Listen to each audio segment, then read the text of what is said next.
किसी शहर के रेलवे स्टेशन पर एक भिखारी रहता था। वो वहां आने जाने वाली रेल यात्रियों में बैठे यात्रियों से भीख मांग कर अपना पेट भरता था। एक दिन जब वह भीख मांग रहा था तो उससे सूट बूट में पहने एक लंबा सा व्यक्ति दिखा। उसने सोचा कि यह व्यक्ति बहुत अमीर लगता है, इससे भीख मांगने पर वह मुझे जरूर अच्छे पैसे देगा। वह उस लंबे व्यक्ति से भीख मांगने लगा। भिखारी को देखकर व्यक्ति ने कहा, तुम हमेशा मांगते ही रहते हो, क्या तुम कभी किसी को कुछ देते भी हो? भिखारी बोला, साहब मैं तो भिखारी हूँ, हमेशा लोगों से मांगता रहता हूँ, मेरी इतनी औकात कहाँ किसी को कुछ दे सकूं। लंबा व्यक्ति बोला, जब किसी को कुछ दे नहीं सकते तो तुम्हें मांगने का भी कोई हक नहीं है। मैं एक व्यापारी हूँ और लेन देन में ही विश्वास करता हूँ।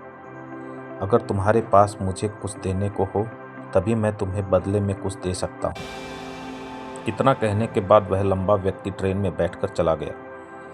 इधर भिखारी को उसकी कही गई बात के बारे में सोचने लगा। उस लंबे व्यक्ति के द्वारा कही गई बात उस भिखारी के दिल में उतर गई। वह सोचने लगा कि शायद मुझे भीख में अधिक पैसा इसलिए नहीं मिलता क्योंकि उसके पास बदले में देने के लिए कुछ नहीं पाता हूँ, लेकिन मैं तो भिखारी हूँ, किसी को कुछ देने लायक भी नहीं हूँ। लेकिन कब तक मैं लोगों को बिना कुछ दिए मांगता ही रहूँगा। बहुत सोचने के बाद उस भिखारी ने निर्णय लिया कि जो भी व्यक्ति उसे भीख देगा उसके बदले में वह उसे कुछ न कुछ जरूर देगा। लेकिन अब उसके दिमाग में यह प्रश्न चल रहा था कि वह खुद भिखारी है तो भीख के बदले में वह दूसरों को क्या दे सकता है। इस बात को सोचते हुए 2 दिन हो गए, लेकिन उसे अपने प्रश्न का कोई उत्तर नहीं मिला था।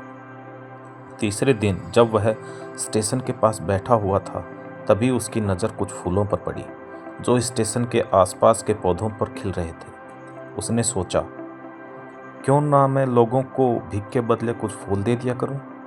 उसको अपना यह विचार अच्छा लगा और उसने वहां से कुछ फूल तोड़ लिए और अब वह ट्रेन में भीख मांगने पहुंच गया। अब जब भी कोई उसे भीख देता तो उसके बदले में वह भीख देने वाले को कुछ फूल दे देता। उन फूलों को लोग खुश होकर अपने पास रख लेते थे और अब भिखारी रोज फूल तोड़ता और भीख के बदले में उन फूलों को लोगों को बांट देता था। कुछ ही दिनों में उसने महसूस किया कि अब उसे बहुत अधिक लोग भीख देने लगे हैं। वह स्टेशन के पास के सभी फूलों को तोड़ लाता था। जब तक उसके पास फूल रहते थे तब तक उसे बहुत लोग भीख देते थे, लेकिन जब फूल बांटने बांटते खत्म हो जाते थे तो उसको भीख भी नहीं मिलती थी। अब रोज ऐसा ही चलता रहा। एक दिन जब वह भीख मांग रहा था तो उसने देखा कि वही लंबा व्यक्ति ट्रेन में बैठा है। उसकी वजह से भीख के बदले फूल देने की प्रेरणा मिली थी। वह तुरंत उस व्यक्ति के पास पहुंच गया और उस भीख मांगते हुए बोला, आज मेरे पास आपको देने के लिए कुछ फूल हैं, आप मुझे भीख दीजिए तो बदले में मैं आपको कुछ फूल दूंगा। उस लंबे व्यक्ति ने उस भीख के रूप में कुछ पैसे दे दिए और भिखारी ने कुछ फूल उसे दे दिए। उस लंबे व्यक्ति को यह बात बहुत पसंद आई। वह बोला, वाह क्या बात है, आज तुम भी मेरी तरह एक व्यापारी बन गए हो। इतना कहकर फूल लेकर वह लंबा व्यक्ति उस स्टेशन पर उतर गया। लेकिन उस लंबे व्यक्ति द्वारा कही गई बात एक बार फिर से उस भिखारी के दिल में उतर गई।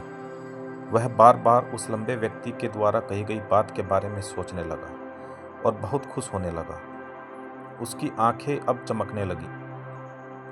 उसे लगा कि अब उसके हाथ सफलता की चाबी लग गई है जिसके द्वारा वह अपने जीवन को बदल सकता है। वह तुरंत ट्रेन के नीचे उतरा और उत्साहित होकर बहुत तेज आवाज में इधर उधर आसमान की तरफ देखकर बोला, मैं भिखारी नहीं हूँ, मैं तो एक व्यापारी हूँ, मैं भी अमीर बन सकता हूँ।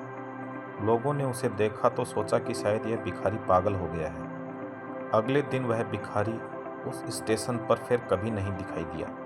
लेकिन 6 महीने बाद इसी स्टेशन पर 2 सूट बूट पहने हुए व्यक्ति यात्रा कर रहे थे। दोनों एक दूसरे को देखा। उनमें से एक ने दूसरे से हाथ मिलाया और कहा, क्या आपने मुझे पहचाना?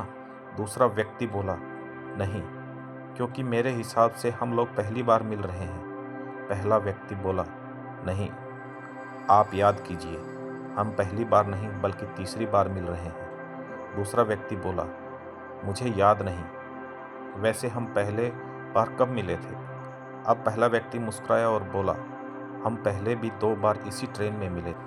मैं वही भिखारी हूँ जिसको आपने पहली मुलाकात में बताया था कि मुझे जीवन में क्या करना चाहिए और दूसरी मुलाकात में बताया कि मैं वास्तव में कौन हूँ। दूसरा व्यक्ति मुस्कुराया और अचंभित होते हुए बोला,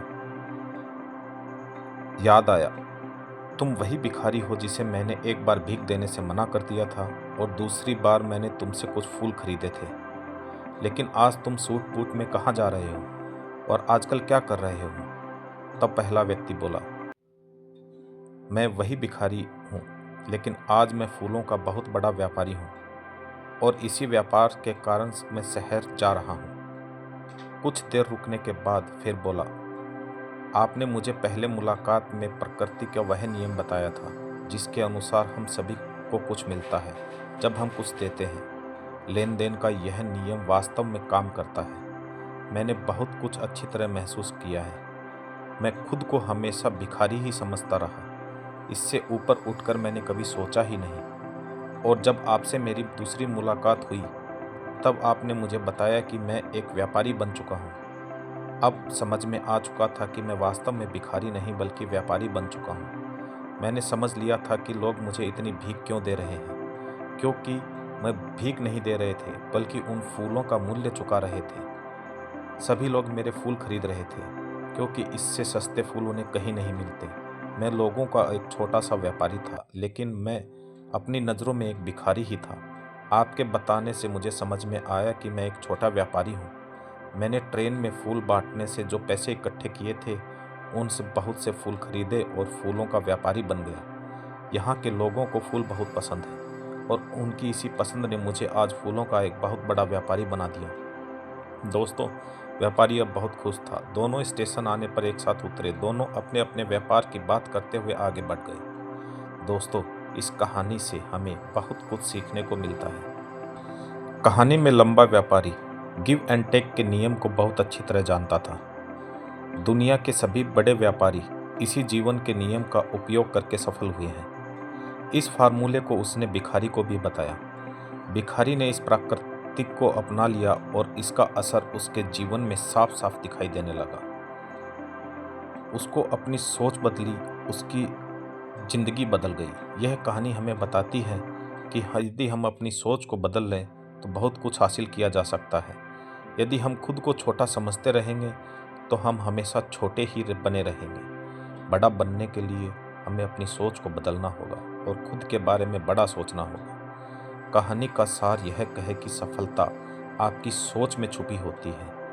खुद को आत्मसम्मान जगाइए, अपनी सोच को बड़ा बनाइए और देखिए कैसे आप सफलता के शिखर पर पहुंच जाते हैं।